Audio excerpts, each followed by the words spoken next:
नमः परमकल्याण नमः परममंगल वासुदेवाय शांताय यदूनां पतये नमः। नमः परमकल्याण नमः परममंगल वासुदेवाय शांताय यदूनां पतये नमः। भगवान गोपाल कृष्ण परमात्म्यांच्या चरणी साष्टांग दंडवत असो। भगवान रुक्मिणी पांडुरंगांचे चरणी साष्टांग दंडवत असो। समर्थ सद्गुरुनाथांच्या चरणी अनंत कोटी साष्टांग दंडवत असो। अखिलांतरी प्रभूला वंदना करून आज भगवत चिंतन करूयात। माऊली ज्ञानेश्वर महाराजांच्या दिव्य अशा अभंगावरती, जो अभंग 10 चरणांचा असून अभंग मूळ स्वरूप संतपर अभंग असा आहे। आणि अभंगामध्ये अध्यात्म कसं प्राप्त करायचं त्याची खूण सांगितली। अभंग शब्द याप्रमाणे आहेत। ज्ञानेश्वर महाराज म्हणतात, श्रवणे कीर्तने झाले ते पावन, सनकादिक जाण परमभक्त। श्रवणे कीर्तने झाले ते पावन, सनकादिक जाण परमभक्त। झाली ते विश्रांती याचका सकळ, जीवी जीवन कळा श्रीमूर्तिरया। झाली ते विश्रांती याचका सकळा, जीवी जीवन कळा श्रीमूर्तिरया। पादसेवन अक्रूर झाला ब्रह्मरूप, पादसेवन अक्रूर झाला ब्रह्मरूप। प्रत्यक्ष स्वरूप गोविंदाचे, प्रत्यक्ष स्वरूप गोविंदाचे। सख्य पडे अर्जुन नरनारायण, सृष्टी जनार्दन एक रूप, सृष्टी जनार्दन एक रूप। दास्यत्व निकट हनुमंते केले, दास्यत्व निकट हनुमंते केले। म्हणून देखिले रामचरण, म्हणून देखिले रामचरण।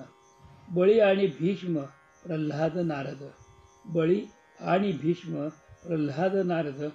विभीषणा वरद चंद्रार्क, विभीषणा वरद चंद्रार्क। व्यास आणि वशिष्ठ, व्यास आणि वशिष्ठ वाल्मिकादी आणि पुंडलिक शिरोमणी। व्यास आणि वशिष्ठ वाल्मिकादिक आणि पुंडलिक शिरोमणी। शुकादी योगी रंगेले श्रीरंगी, शुकादिक योगी रंगिले श्रीरंगी। परीक्षिताच्या अंगी ठसविले, परीक्षिताच्या अंगी ठसविले। उद्धव यादव आणि ते गोपाळ, गोपिकांचा मेळ ब्रह्मरूप। उद्धव यादव आणि ते गोपाळ, गोपिकांचा मेळ ब्रह्मरूप। अनंत भक्त राशी तरिले वानर, अनंत भक्त राशी तरिले वानर। ज्ञानदेवा घर चिदानंदी, ज्ञानदेवा घर चिदानंदी। श्रवणे कीर्तने झाले ते पावन, सनकादिक जाण परमभक्त, सनकादिक जाण परमभक्त।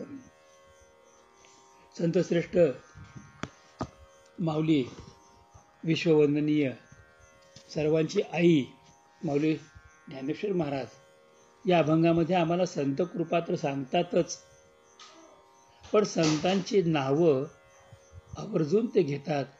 कारण असं आहे की भगवंताला भगवंतांच्या नावापेक्षा भक्तांची नावं घेतलेली आवडत आहे। आणि त्या नावातून सुद्धा माझंच नावचिंतन होतं हे सांगणारा भगवान परमात्मा, त्याचं जे दिव्यत्व या अभंगात वर्णन केलं आहे। हा अभंग तसा नवधा भक्तीचं प्रतिपादन करणारा आहे। नवधा भक्ती कशी करावी, कोणी कोणी केली, त्याची उदाहरणं काय आहेत। पण केवळ नवधा भक्ती वर्णन करणारा हा अभंग जर आपण मानला तर ती खूप मोठी आध्यात्मिक हानी ठरेल। मग नेमकं काय आहे या अभंगामध्ये, तर त्याच्याशी आपल्याला एकरूप व्हायला पाहिजे, ते आपल्याला हातामध्ये आलं पाहिजे। हा मोठा अभंग जरी असला तरी याचं मोठेपण अंतरंगात साठवल्यानंतर आपलं लघुपण कधी नष्ट झालं आणि आपणही त्या भगवंताप्रमाणे विराट कधी झालो किंवा भगवत स्वरूप कधी झालो हे आपल्याला कळणार नाही। अशी दिव्य ही माऊलींची वाणी आहे। जी प्रल्हादांनी श्रवण कीर्तन विष्णुस्मरण पादसेवन अर्चनम वंदनम दास्य सख्यम आत्मनिवेदनम इति पुंसार्पिता भक्ती भक्तिश्च नवलक्षणा वर्णन केलं, त्यात शुकदेवांच्या मुखातून निघालेला शब्द होता इति पुंसार्पिता भक्ती भक्तिश्च नवलक्षणा। म्हणजे ह्याप्रमाणे भक्तीचं गुणवर्णन केलं जातं। तर ही भगवंताला अर्पण करण्याच्या वेगवेगळ्या गोष्टी आहेत। आपल्याला यापैकी एक जरी मिळालं ना आणि त्याच्यावरती आपण कायम राहिलो तरी भगवंताची प्राप्ती होते। पण आपल्याला लक्षात येतं की कळत न कळत संत वाङ्मयाचा अभ्यास करणारी माणसं, संतांचं चिंतन करणारी माणसं कळत न कळत या संपूर्ण नवविधा भक्तीचं अध्ययन सगळ्या रूपात करत असतात। आणि ते एका वेगळ्या उंचीला पोचतात, एका वेगळ्या आनंदाच्या साम्राज्यात जाऊन पोचतात, एक वेगळ्या आनंदाची राशीवरती असतात, त्या अनुभवाच्या राशीवरती असतात. आणि ज्ञानेश्वर महाराजांनी या अभंगामध्ये जे काही गुह्य सांगितलेलं आहे त्या गुह्याकडे आधी बघितल्यानंतर मग या अभंगाच्या सोडवणुकीला किंवा अंतरंगात आपण प्रवेश करू शकतो. तर ते गुह्य काय आहे? तर गुह्य आहे ते 2ऱ्या चरणात आणि 10व्या चरणाच्या पहिल्या ओळीमध्ये आहे. 2ऱ्या चरणामध्ये ज्ञानेश्वर महाराज गुह्य सांगतात, झाली ते विश्रांती याचका सकळा, जीवी जीवन कळा श्री मूर्ती रया. हे या संपूर्ण अभंगाचं सुंदर असं रहस्य आहे. जे कोणी या नवधा भक्तीच्या मार्गाला जातात, भगवंताच्या नामसंकीर्तनाच्या मार्गाला जातात, या अध्यात्माच्या मार्गाला जातात, ते झाली ते विश्रांती, या जीवनामधली श्रांतता, कटकट, उलघाल, षड्रिपूंचा त्रास, या सगळ्यातून मुक्त होऊन निवांत होऊन जातात. त्यांच्या आयुष्यात ते निवांत होतात. आणि याचका सकळा म्हटले यश महाराजांनी. याचक म्हणजे अध्यात्मामध्ये आलेल्या आणि अध्यात्मामधून प्राप्त करू इच्छिणाऱ्या प्रत्येक गोष्टी, त्या याचनात्मक असतील किंवा 4 वर्गातले असतील. 4 वर्ग कोणते आहेत? तर आर्त, जिज्ञासू, अर्थार्थी, ज्ञानीचे भरतर्षभ. तो अर्थभक्त असेल, अर्थार्थी असेल, जिज्ञासू असेल किंवा ज्ञानी असेल, या सगळ्या प्रकारच्या त्याच्या ज्या काही चिंतनाच्या कळा आहेत, या सगळ्याच्या सगळ्या याच्यातून परिपूर्ण होतात. आणि जीवी जीवन कळा, जन्माला आलेल्या जीवाला मानवीय देह प्राप्त केल्यानंतर खरी जीवनाची कळा म्हणजे काय, कसं जगायचं हे कळतं. आणि ही जीवी जीवन कळा. तर आता या अभंगामध्ये एक मोठं जे सुंदर रहस्य सांगितलं, ती झाली ते विश्रांती याचका सकळा जीवी जीवन कळा.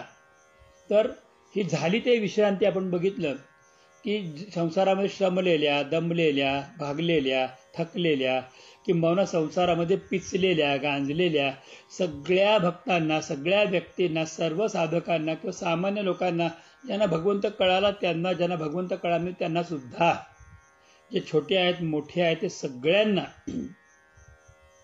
ते जे जे इच्छा करतात ती इच्छा हा भगवंत पूर्ण करतो.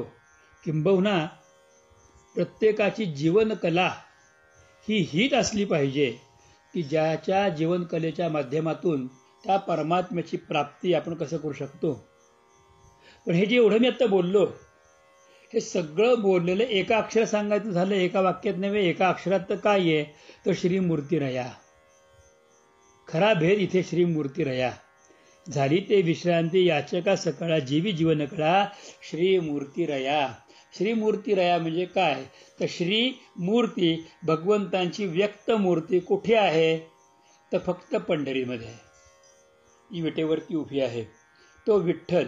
त्या विठ्ठलाला ज्यांनी डोळे भरून पाहिलं, ज्यांनी अंतःकरणात साठवलं, ज्यांनी मुखाने गायलं आणि ज्यांनी आपल्या अंतःकरण चित्तचतुष्टयाच्या द्वारा त्याला मिठी मारली, त्याला, त्या साधकाला झाली विश्रांती, सगळ्या इच्छा परिपूर्ण झाल्या.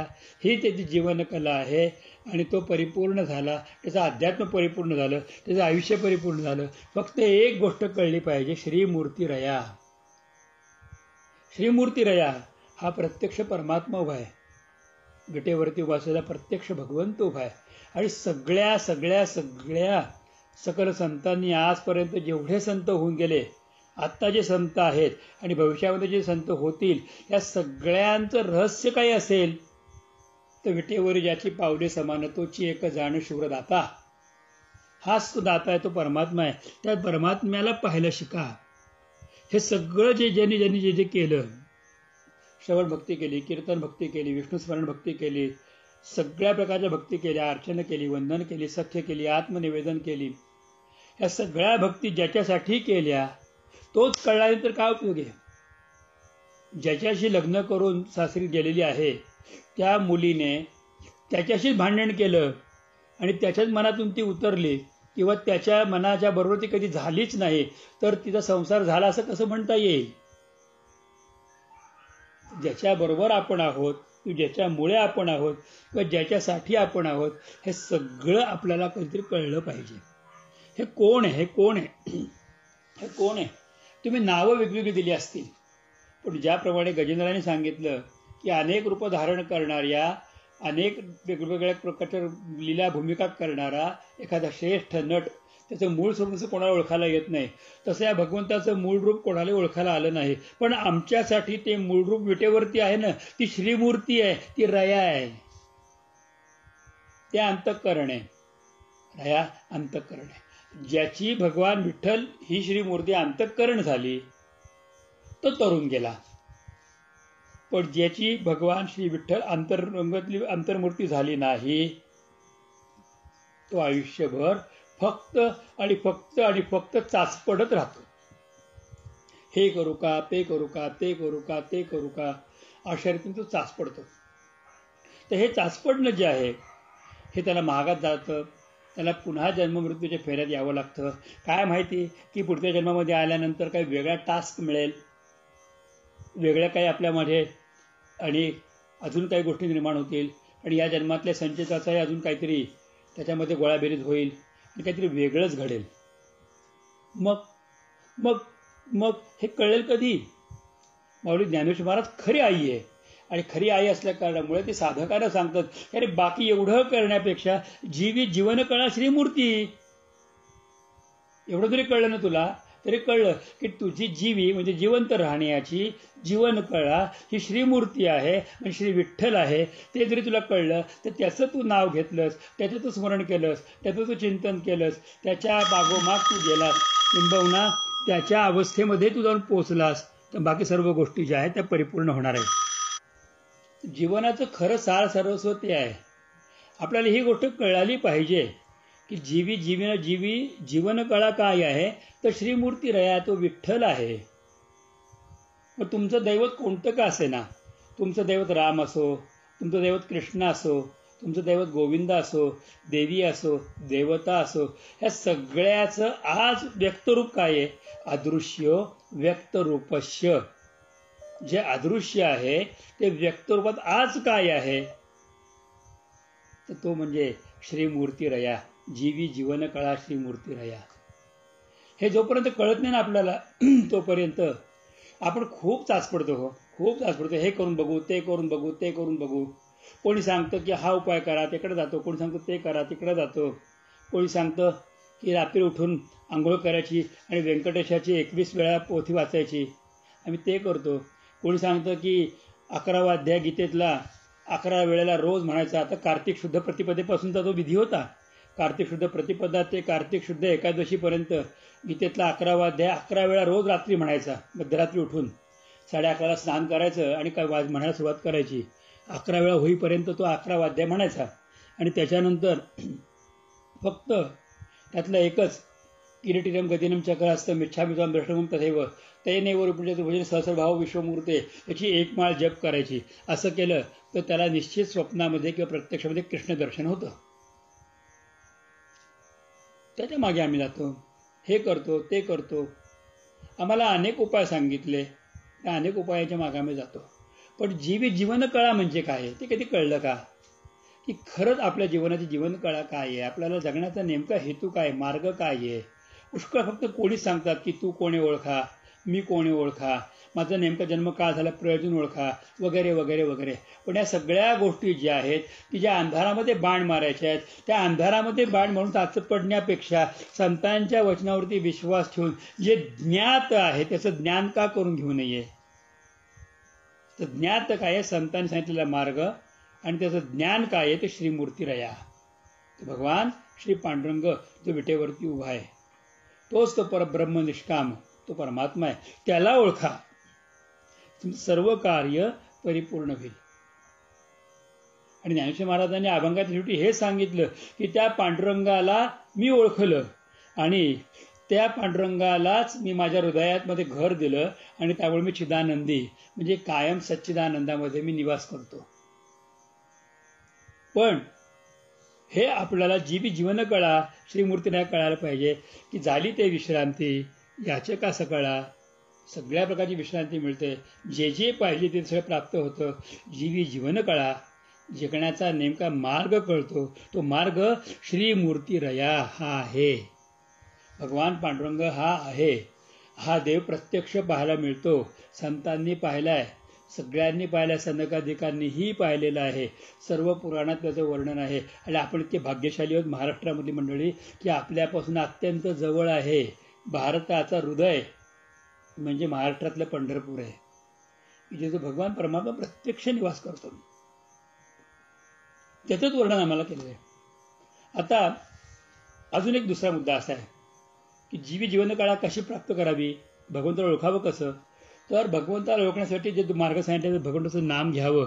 तर हा नाम घ्यावं हा मार्ग पटकन प्रत्येकाला नाही जमत.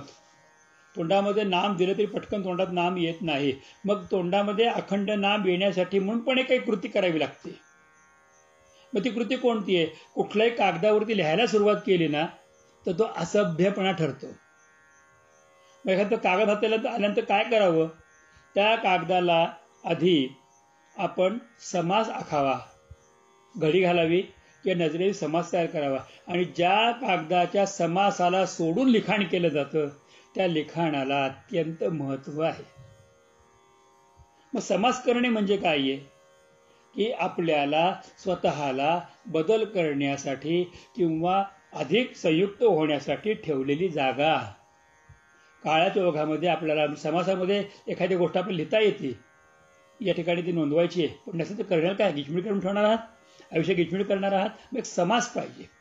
मग जीवनात समास काय आहे? तुमच्या आमच्या जीवनात समज काय आहे? अजिबात नाही. मग समास काय आहे सांगितलंय. मग तुमच्या आमच्या जीवनात समास कोणता आहे? तर आमच्या तुमच्या जीवनातला समास म्हणजे होऊन गेलेल्या पूर्वाश्रमीतल्या अनंत कोटी संतांची चरित्र आपण अनुभवावीत, आपण वाचावेत आणि त्या चरित्रातला मतितार्थ भाग आपल्या अंतःकरणामध्ये स्थिर करावा.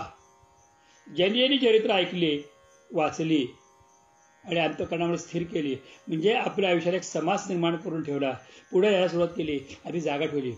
वकील लोक तर पान अर्ध करतात, अर्धा पानाचा समास असतो त्यांचा. पण सभ्य माणसं लिखाण करण्यामध्ये थोडासा समास ठेवतात आणि मग लिहितात. अगदी इकडून तिकडं असं कोणी लिहित नाही. या टोकापासून त्या टोकापर्यंत थोडा समास ठेवायचा असतो. तर हा समास काय आहे? तर आयुष्यातला समास म्हणजे संतांची चरित्र ती वाचावीत. मग त्या संतांच्या चरित्रामध्ये बारकावे दिलेले आहेत. प्रत्येक संत चरित्र कधी बारकावा आहे. तो बारकावा जर कळाला आपल्याला ना तर मग त्यांनी कशा तऱ्हेने मिळवलं. मग सगळ्यांच्या बारकाव्यातून म्हणून एक खूण कळते की मी काय केलं पाहिजे. मी एक आधी विपरीत उदाहरण सांगतो, मग आपल्याला अध्यात्मात उदाहरण सांगू. की जेवढे राक्षस झाले त्या राक्षसांनी वरदानं काय काय मागितली आणि काय काय त्यांच्या प्रसंग घडले याचा अभ्यास एका राक्षसांनी केला. की माझ्या पूर्वजांनी काय काय वरदानं मागितली. कोणी स्त्रीकडनं वरण मागितलं, तर कोणी जमिनीवर नाही, आकाशात नाही, इकडे नाही, तिकडे नाही असं मरण मागितलं. कोणी लहान मुलाकडून मरण मागितलं, तर कोणी विभूतीकडून मरण मागितलं. म्हणजे ते अमर होण्याचा प्रयत्न प्रत्येकाने केला. मग सगळ्याच्या मध्ये एक दैत्य असा होता की सगळ्याचा अभ्यास केला आणि बघितलं की सगळ्याच्या अभ्यासात त्याला एक गोष्ट कळाली की सगळ्या प्रकाराने हा विष्णू किंवा ही आदिमाया मारतेच मारते.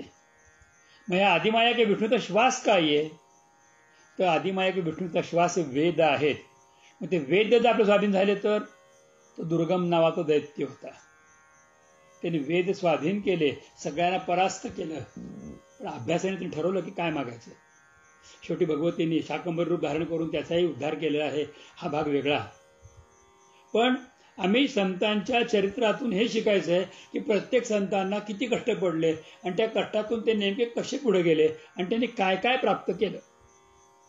ते काय काय प्राप्त करत असताना ते कोणत्या पदाला पोहोचले आणि त्या पदाला पोहोचत असताना किती पायऱ्या त्यांना चढाव्या लागल्या.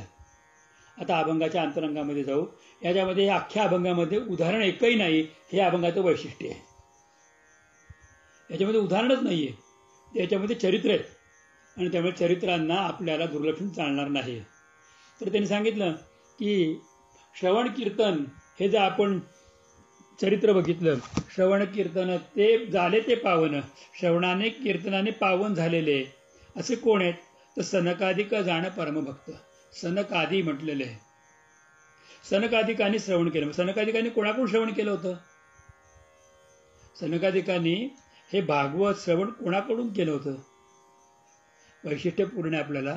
सनकादिकांनी भागवत पुराण श्रवण प्रत्यक्ष नारायणाकडून केलं होतं आणि म्हणून ते बद्री विशाल क्षेत्रामध्ये बसले होते आणि नारायणाकडून ते ज्ञान घेत होते. पण ज्याला नारद तिथे आले त्या नारदांना सांगितलं, अरे तुम्ही भागवत फक्त सांगितलं पण अनुभवलं का नाही?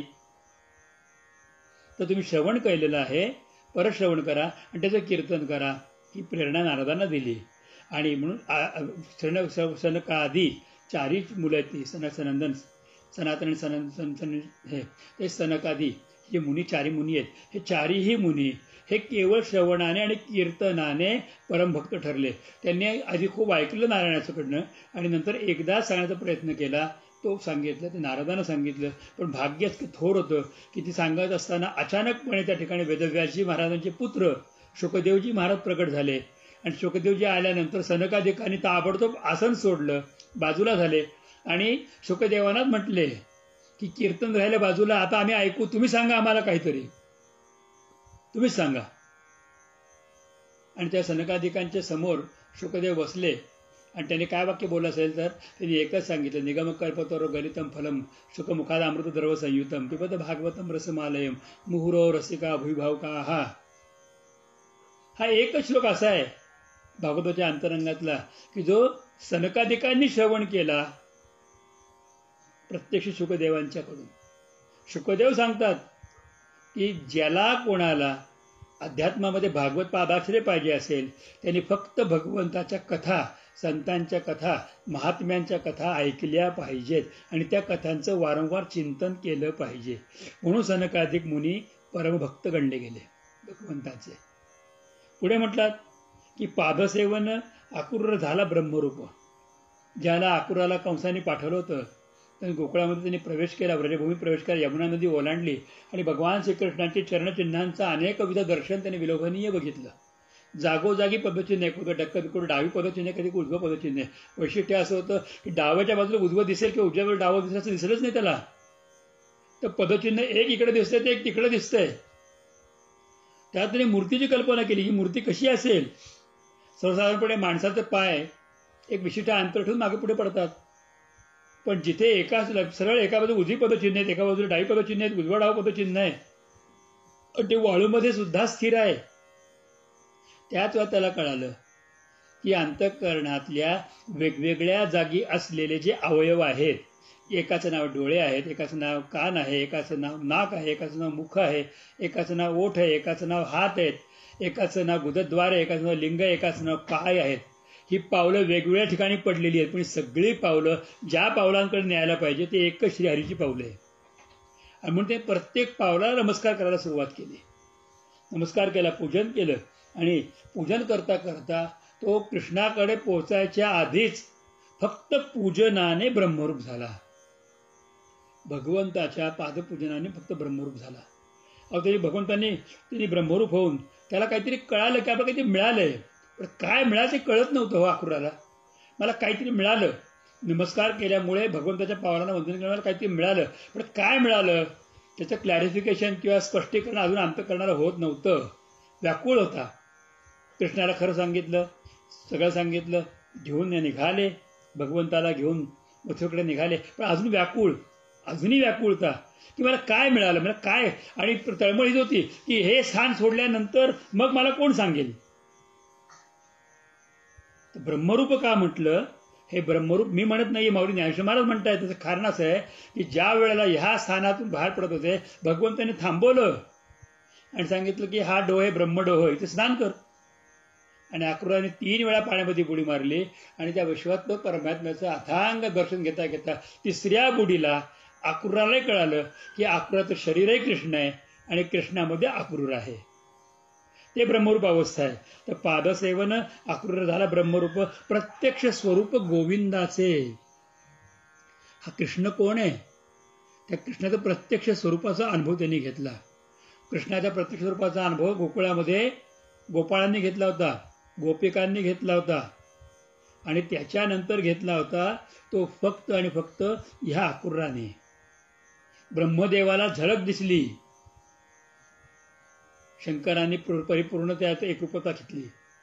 खूप छान. भागवताचा दशमस्कंदाचा आपण वाचलात आणि काळजीपूर्वक बघितला त्या सगळ्या गोष्टींचा आपल्याला आनंद मिळतो. प्रत्यक्ष स्वरूप गोविंदाचे ते गोविंद ते झाली काया भेद नाही देहातया हा अनुभव अक्रूराने घेतला. तो केवळ सर्वत्र नमस्कारी मजे एका ते या एका रूपातून डोळ्यांना पण नमस्काराची सवय लावा, नाकाला पण नमस्काराची सवय लावा, कानाला पण नमस्काराची सवय लावा, वाणीला पण, हातांना पण, वक्षाला पण, उदराला पण, लिंगाला पण, गुह्याला पण, पदांना पण हे सगळे भगवत चरणारे बिंदी लावा. ज्याप्रमाणे अक्रूराने लावले होते ते खूप खोल भाषा आहे. हे कशी होते आपोआप गुरुकृपेने कळेल. हा जो काही परमतत्वाचा आनंद आहे प्रत्यक्ष स्वरूप गोविंदाचे, हा प्रत्यक्ष गोविंद स्वरूप अक्रूरजी महाराज झाले. त्याचं एकमात्र कारण की त्यांनी भगवंतांच्या पदचिन्हांना वंदना केली. वेगवेगळे 9 ठिकाणचे अवयव, 10 ठिकाणचे अवयव, 11 ठिकाणचे अवयव, मी मुद्दामून नावं वेगळी ते 9, 10, 11, 9 द्वारांकित म्हणून 9, दश इंद्रिय म्हणून 10 आणि 11वं मन म्हणून 11.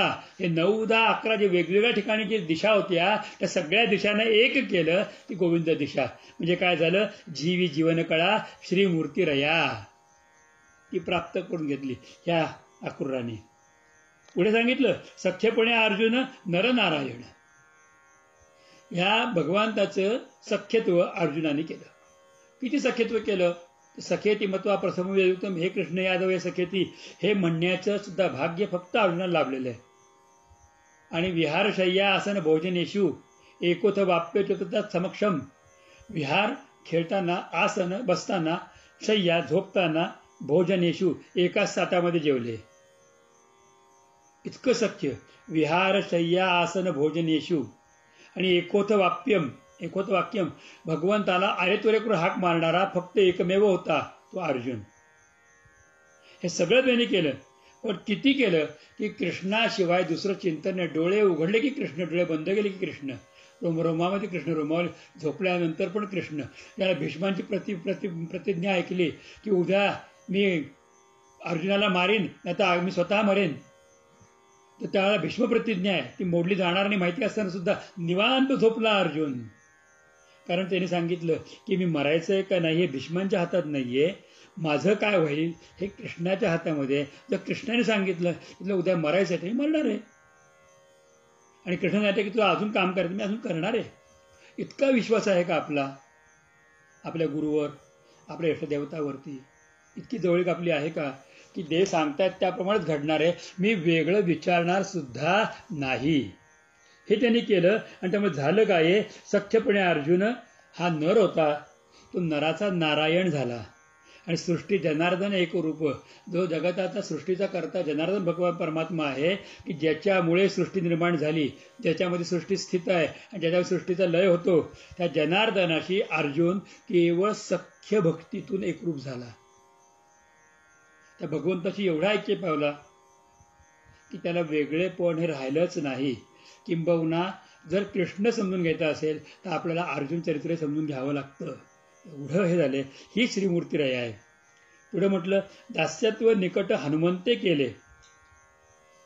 दास्यत्व कोणी केलं तर मारुतीरायांनी स्वतःकडे कधीही मीपणा घेतला नाही, कधीच नाही. जांबवंतांनी सांगितलं की रामकाळाचा जन्म झालाय, क्षणाभर उड्डाण करून लंका पार केली.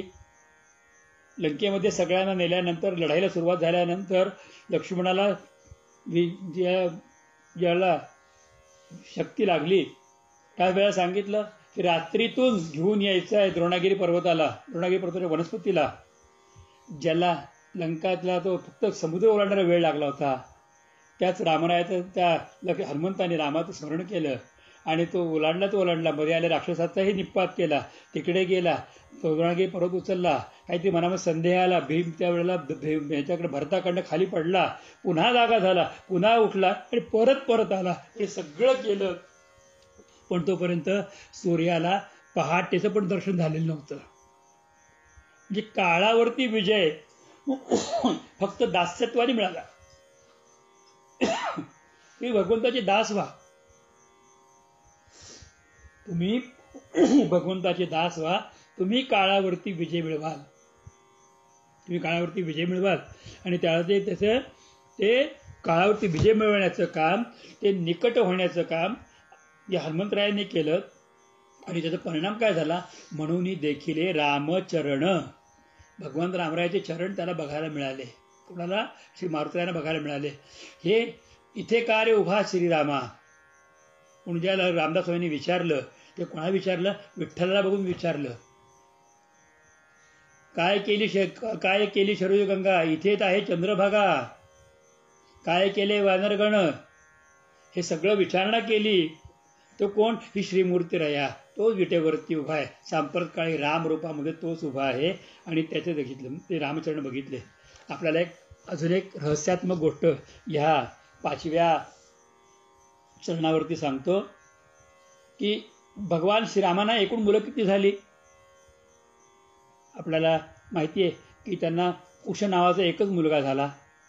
परंतु वेदव्यास वाल्मिकी महर्षींच्या कृपेने लव आणि कुश ती 2 जोडी तयार झाली. मुलगा एकच कुश, त्याच्यानंतर लव तयार झाला. त्याच्यापासून ते विषय वेगळा आपण कधी रामायणामध्ये श्रवण करूया. पण रामाला मुलं किती? तर रामाला खरी मुलं झाली 3. हे कोणाला माहिती आहे? रामाच्या ज्येष्ठ मुलाचं नाव काय आहे? तर रामाच्या मोठ्या मुलाचं नाव मारुती आहे, हनुमंत आहे. पण त्या अंजनीचं सुद्धा म्हटलं तर मग कसं काय? ज्या वेळेला लंकेमध्ये मारुतीराय पोहोचले, अग्नी समान पागणाऱ्या सीतेला अंगठी दिली, परिचय दिला, त्याला सीतेने डोक्यात ठेवला आणि सूत म्हणून त्याचं स्वागत केलं, माझा पुत्र आहेस तू. मग ज्या वेळेला शक्तिपुत्र मानते त्याला ब्रह्मपुत्र मानणार नाही का? ब्रह्माने पुत्र मानलं. आता मोठी गंमत गोष्ट सांगतो तुम्हाला. सगळ्यात महत्वाची गोष्ट नीट समजून घ्या की ज्ञानेश्वर महाराजांचा अंतरंग समजून घ्या. मग हे गोष्ट नीट कळेल की रामाने सगळ्यांना पृथ्वीचं राज्य वाटून दिलं, आपल्या मुलांना इकडचं तिकडचं राज्य दिलं. मग मारुतीला राज्य कोणतं दिलं? तो मुलगाच आहे ना. मग मारुतीला राज्य काही दिलं का? मग काय केलं? चिरंजीव पद फक्त दिलं, राज्य कुठं दिलं? तर मारुतीला राज्य प्रत्यक्ष अयोध्येचं दिलं. रामानंतर अयोध्येचा राजा मारुती झाले आणि त्याची खूण आजही आपल्याला पाहायला मिळते. आपण जर अयोध्येला कधी गेलो तर हनुमानगडीला जर कधी गेलो तर हनुमानगडीला मारुतीला सिंहासनावरती बसलेले आहेत आणि त्याच्या पाठीमागे, मारुतीच्या पाठीमागे राम, लक्ष्मण, भरत, शत्रुघ्न आणि जानकी या 5 मूर्ती आहेत. आपल्याला वाटलं ते इंटरनेटवरती हनुमानगडीचं चित्र बघा, आपल्याला कळेल की पाठीमागे देवाला उभं आणि पुढे तो राजासारखा पुढे बसलेला. आणि ज्यांनी हृदयामध्येही राम पाहिला, सर्वत्र राम पाहिला आणि किंबहुना ही तो राजा आहे. राजा काय देऊ शकत नाही, राजाला काहीही देता येतं. आणि तेच मारुतीला राजा झाल्या कारणामुळे ज्यांनी दास्यत्व केलं ते हनुमंतराय आज कोणालाही त्यांची इच्छा झाल्यानंतर रामाच्या चरणाचं दर्शन घडवू शकतात. म्हणून इथे शब्द वापरले त्यांनी की म्हणून देखील रामचरण. त्यांची कृपा झाल्यानंतर तुळशीदासांना रामचरण बघायला मिळाले. त्यांची कृपा झाल्यानंतर अनेकांनी रामचरण बघितलेत. त्यांची कृपा झाल्यानंतर समर्थांना रामचरण बघायला मिळाले. त्यांची कृपा झाल्यानंतर ब्रह्मचैतन्य गोंदवलेकरांना रामचरण बघायला मिळाले. हे सगळ्याच का? तर हे फक्त दास्यत्व, भगवंताचा दास होऊन राहावं, त्याच्या आज्ञेत राहावं, तो सांगेल तसं राहावं. चरित्र मोठे आहेत, मी चरित्रामध्ये जास्त शरत नाहीये, फक्त काय आहे हे आपल्या पुढे यावं म्हणून सांगितलं. पुढे सांगितलं की बळी आणि भीष्म. आता ही 4 नावं एकाच लाईनीमध्ये घेतली नाही, 4 नाही 6 नावं एकाच बरोबर घेतली. याच्या कसं काही कारण आहे का? हो, त्याचं काही कारण आहे का? बळी, भीष्म, प्रल्हाद, नारद, विभीषण आणि चंद्र आणि सूर्य ही नावं सगळी एकाच लाईनीमध्ये एका पट्टीत घेतली आहे. बळी आणि भीष्म, प्रल्हाद, नारद, विभीषण, वरद, चंद्रार्क ही सगळी नावं एकत्र घेतली. कारण काय? या बळीनेच हा विष्णू आहे कळल्यानंतर सर्वस्वाचं दान केलं. आपल्याला कधी कळलं पाहिजे की मोका मिळाला आहे, हे भगवंताच्या प्राप्तीचा मोका मिळाला आहे, त्यावेळेला माझं हातचं राखून ठेवण्यापेक्षा सर्वस्वाचं दान करता आलं पाहिजे. हे बळी दाखवून दिलं. जोपर्यंत कळलं नाही तोपर्यंत वैर केलं, पण कळाल्यानंतर सर्व द्यायला तयार झाला. भीष्म पितामह शेवटी भगवंताला पाहते झाले आणि पाहता पाहता सहस्रनामाचा उच्चार करून जगताला भगवंताची ओळख करून दिली. प्रल्हादजी महाराज की ज्यांनी भक्ती करता करता 9दा भक्तीचं दान जगाला दिलं. देवर्षी नारद की नारदांनी त्या भगवंताची ओळख जगताला करून दिली. विभीषण की ज्यांनी भगवंताच्यासाठी सगळं राज्य सोडलं आणि भगवंताचा दास होऊन बसले. त्याचबरोबर त्यांना वर प्राप्त झाला लंकेश होशील म्हणून विभीषण वरद. आणि चंद्र आणि सूर्य आजही या विठ्ठलाच्या आज्ञेने उगवतात, मावळतात, अमृताचा वर्षाव करतात, जगाला जीवन देतात, सृष्टीचा आनंद करतात. हे श्रीमूर्ती याभोवती फिरत राहतात. आजही चंद्र सूर्य त्याच्याभोवती फिरत राहतात, सेवा करतात, प्रत्यक्ष सेवा करतायत. हे कधीही विसरता कामा नये. ही प्रत्यक्ष सेवा त्यांची आजही चालू आहे. हे सगळं आम्ही विशेषत्वाने तुम्हाला सांगतोय. हे श्रीमूर्ती रयाच्या बाजूच्या कशी स्थळात आले ते पुढे म्हटलात की व्यास आणि वशिष्ठ वाल्मिकादी आणि पुंडलिक शिरोमणी. आता शिरोमणी लोकांची गणना केली त्यांनी. वेदव्यासांनी भगवंताला प्राप्त केलं. जरी भागवताचा जो 19वा 18वा अवतार मानला तरी वेदव्यासांनी श्री भगवंताचा खऱ्या अर्थाने शब्दबद्ध केलं. शब्दबद्ध वेदव्यासांनी केलं, भगवंतालाही शब्दबद्ध केलं. ते वशिष्ठ मुनींनी, त्यांनीच वशिष्ठांनी वाशिष्ठ्य योग वाशिष्ठ सांगून शब्दबद्ध केलं. आणि वाल्मिकी ऋषींनी सुद्धा भगवंताचं रामायण लिहून टाकून त्याला शब्दबद्ध केलं. आणि पुंडलिकांनी पण भगवंताला शब्दबद्ध केलं. त्याच्या कृपेमुळे आज श्रीमूर्ती रयाचं दर्शन आम्हाला होतंय. म्हणजे सगळे शिरोमणी आहेत. शिरोमणी, शिर म्हणजे मस्तक आणि मणी म्हणजे मस्तकावरती धारण करण्याचं सुचिन्ह. हे शिरोमणी आहेत. यांनी भगवंताला आपल्या मस्तकावर घेतलं. कारण काय, हातामध्ये घेतलं, नाकावर घेतलं, कानावर घेतलं असतं, गळ्यात घेतलं, पोटात घेतलं, हृदयात घेतलं, पायात घेतलं. देव सर्वांना दिसला नसता, पण छोट्या उंचीपासून मोठ्या उंचीपर्यंत कोणीही असो, मस्तकावरचा भगवंत प्रत्येकाला दिसतो. ते शिरोमणी आहेत. हे भक्तराज शिरोमणी यांनी ज्यांच्या चरित्रातून ज्या माध्यमातून भगवंताला आपल्या मस्तकावरती घेतलं, त्या तुमची उंची कितीही असो, त्या उंचीची भगवंताकडे पहा, तुम्हाला कळेल. हेच भक्तराज जे आहेत त्यांच्या माध्यमातून तुम्हाला भगवंताची प्राप्ती कशी होते ते कळते. व्यासानं शरण जा, तुम्हाला भागवत मिळेल. वशिष्ठ मुनींना शरण जा, तुम्हाला योग वाशिष्ठ्य मिळेल. तुम्ही वाल्मिकी महर्षीने शरण जा, तुम्हाला रामायण तत्व कळेल. आणि पुंडलिका शरण जा, तुम्हाला प्रत्यक्ष पांडुरंग मिळेल. पुंडलिका वरदे हरी विठ्ठल. पुंडलिकाला शरण जा, तुम्हाला पांडुरंग मिळेल. हे सगळंच कारण जीवी जीवनकळा श्रीमूर्ती रया यांनी आपल्याला दाखवून दिलं. ही जीवाची जीवनकळा आहे, ही श्रीमूर्ती रया. हे असं बघायचं आहे. सगळ्यात या अभंगातलं सगळ्यात श्रेष्ठ चरण जर कोणतं असेल तर 8वं चरण आहे. अख्ख्या अभंगामध्ये सर्वात श्रेष्ठ चरण 8वं चरण. शुकाधिक योगी रंगले शिरंगी. शुकाधिकांसाठी वेगळा अभंग, वेगळी ओळ दिली माऊली ऐश्वरांनी की शुकदेवांचे उपकार अनन्य आहेत. व्यासाने गायला असेल काय, शुकदेवांनी अत्यंत वेळेवरती आणि जगताला कळण्यासाठी हे केलं. जेव्हा लक्षात घेऊ शकतो आपण की वैराग्य प्राप्त झालेलं तरी परीक्षित राजा होता, तरी त्याचे 7 दिवस त्याचं मन इतरत्र जाऊ द्यायचं नाही. क्षणभर सुद्धा त्याला विचार घेऊ द्यायचं नाही. त्याला विचारांची दिशाही द्यायची आणि त्या दशेत त्याला बसवायचं. हे काम शुकदेवांनी केलं. त्याच्याकडनं प्रतिप्रश्न घेतले, पण प्रतिप्रश्न असे घेतले की ज्याच्यामुळे त्याचं चिंतन वाढेल. त्याला कृष्ण पटकन सांगितला नाही, 5व्या दिवशी सांगितला. 6व्या दिवशी कृष्णाचं वैभव सांगितलं आणि 7व्या दिवशी त्याला अध्यात्म सांगून 7व्या दिवशी सूर्यास्ताच्या वेळेला त्याला मोक्षधामाला नेलं. ही कला साधी नाहीये. शुकाधिक योगी आहेत ते रंगले श्रीरंगी. शुकांच्या इतका भगवत नामात रंगलेला कोणीही भागवताचार्य नाही. आणि म्हणून सांगितलं की पिबत भागवतम रसमालय मुहुरो रसिका भुवी भावुका आहा. पण शुकदेवानी वैशिष्ट्य काय केलं, 2 जणांना ज्ञानी केलं. एका परीक्षिताला मुक्त केलं आणि रोमार्षणाचा पुत्र उग्रश्रवा किंवा ते सूतमुनी आहेत त्या त्यांना ज्ञान देऊन त्यांना भविष्यात जन्माला येणाऱ्या प्रत्येक मानवाच्या शेवटच्या माणसापर्यंत हे ज्ञान कसं मिळेल ह्याचा तरतूद करून ठेवली. आणि परीक्षिता अंगी ठसावले. हे परीक्षिताच्या अंगी ठसावलं, ठसावून दिलं. परीक्षिताने ह्याच्यातून मुक्षता केले. आणि परीक्षिताला मोक्ष मिळायला बघून ब्रह्मदेवाला आश्चर्य वाटलं आणि मग ब्रह्मदेवाने तुलना केली. त्या तुलना केल्यानंतर ब्रह्मदेवाला कळालं की सगळ्या शास्त्राच्या एका बाजूला भागवत ठेवला तरी भागवत आता 16वा अंश सुद्धा कुठल्याही शास्त्रापर्यंत पोहोचत नाही. हे एवढं भागवत शास्त्राला महत्व कोणी आणलं, शुकदेवांनी. त्यांनी त्यांच्या वाणीतून ठसवून सांगितलं, आग्रहाने प्रतिपादन केलं. आणि आग्रहाने भगवंतांचं दर्शन नुसतं परीक्षितेला करवलं नाही. त्याच्यानंतर भागवत जे कोणी वाचतील, ऐकतील, श्रवण करतील त्या सगळ्यांना भगवंताचं दर्शन होण्याची शाश्वती शुकदेवांनी दिली. आश्वासन नाही, शाश्वती दिली. म्हणून सगळ्या अख्ख्या अभंगातले हे चरण सगळ्यात श्रेष्ठ चरण की शुकाधिक योगी रंगले श्रीरंगी, या रांगणा या कृष्णाच्या नामात रंगले आणि परिचिता अंगी ठसावले. आता इतका आनंद झाला. आता हा पांडुरंग कसा आहे, तो कुठून आला, त्याचा पत्ता गपचूप ज्ञानेश्वर महाराज सांगतात. फक्त तुम्ही गपचूप ऐका, कोणाला सांगू नका, तुमच्या पुरता ठेवा. ही माझी तुम्हाला सगळ्यांना एक सांगणं आहे. तुम्ही गोपनीय ठेवलं तर तुम्हाला पटकन कळेल. हा म्हणून तुम्हाला गुप्त पत्ता सांगतो. आता हा पांडुरंग नेमका कुठून आला आणि कसा आला. हा पांडुरंग द्वारकेहून आला.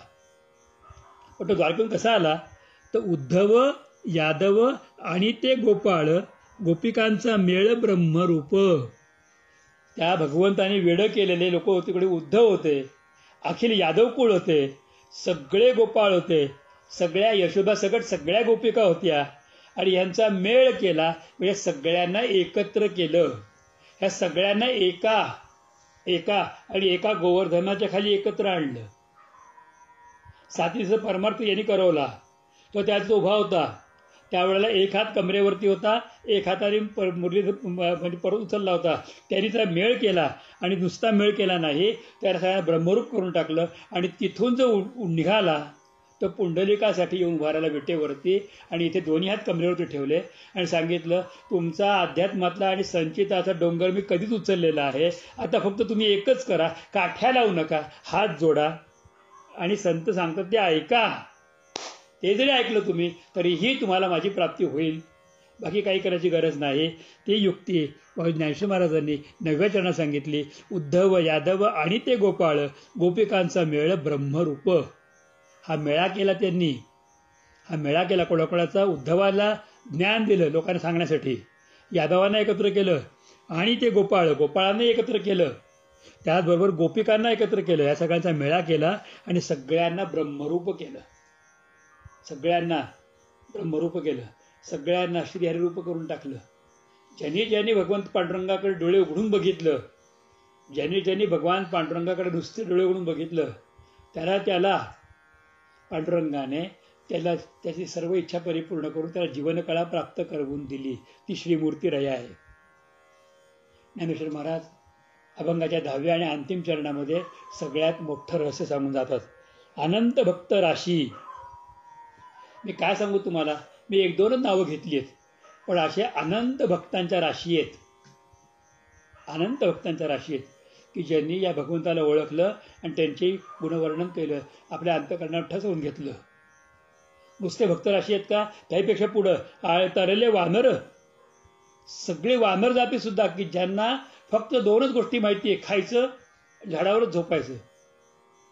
त्यांनी पण रामरूपामध्ये याला बघितलं, विठ्ठलाला बघितलं आणि ते सुद्धा सगळे वानर तरुण गेले. हे सगळं कशाच्या आधारावरती, ते एका श्री विठ्ठल रया, एका श्री विठ्ठल नामावरती. ओम श्री विठ्ठलाय नमः किंवा विठ्ठल विठ्ठल विठ्ठल, 3 अक्षरी मंत्र विठ्ठल आणि 6 अक्षरी मंत्र ओम श्री 7 अक्षरी मंत्र ओम श्री विठ्ठलाय नमः, श्री विठ्ठलाय नमः, श्री विठ्ठलाय नमः. केवळ एका याच्यातून सगळे तरुण गेले. विठ्ठल स्तवराज स्तोत्रामध्ये हे सगळं वर्णन केलेलं आहे. आपण यापूर्वी विठ्ठल स्तवराज स्तोत्र ऐकलेलं आहे. त्या विठ्ठल स्तवराजामध्ये मी सगळं आपल्याला पूर्वी सांगितलेलं आहे. स्वदेहम पंढरीपुरम हे विठ्ठल स्तवराजाचं सुंदर वर्णन आहे. तर तो जो कोणी विठ्ठल आहे तर अनंत भक्त राशी, अनंत भक्त तरले वानर.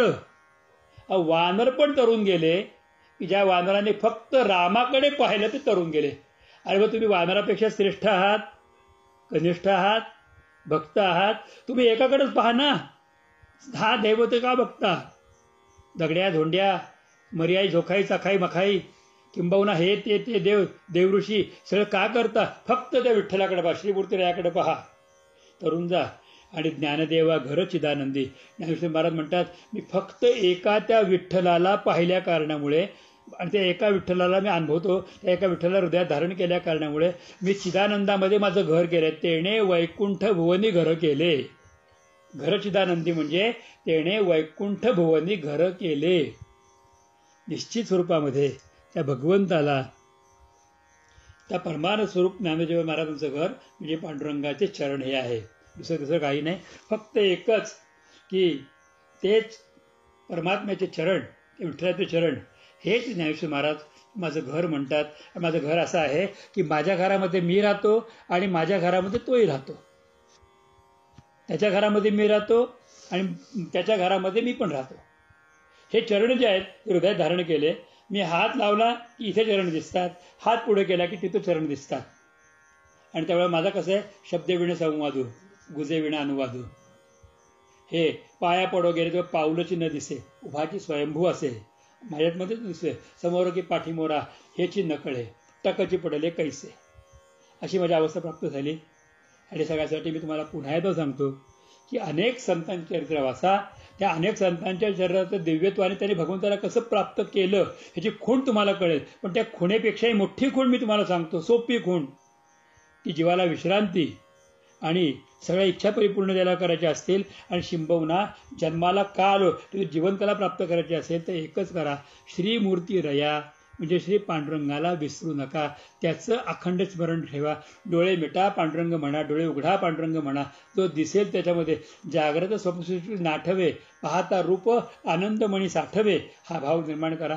जो विठ्ठलाचा झाला, ज्ञानेश्वर महाराज म्हणतात, त्यांनी चिदानंदामध्ये घर केलेलं आहे.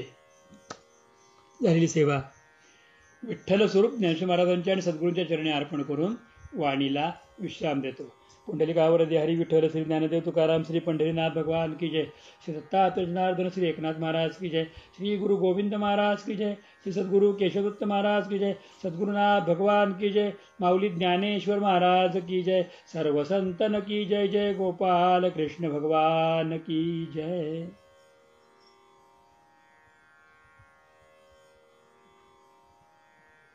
सर्वांना माझा प्रेमपूर्वक नमस्कार. जय श्री कृष्ण, जय श्री कृष्ण, जय श्री कृष्ण.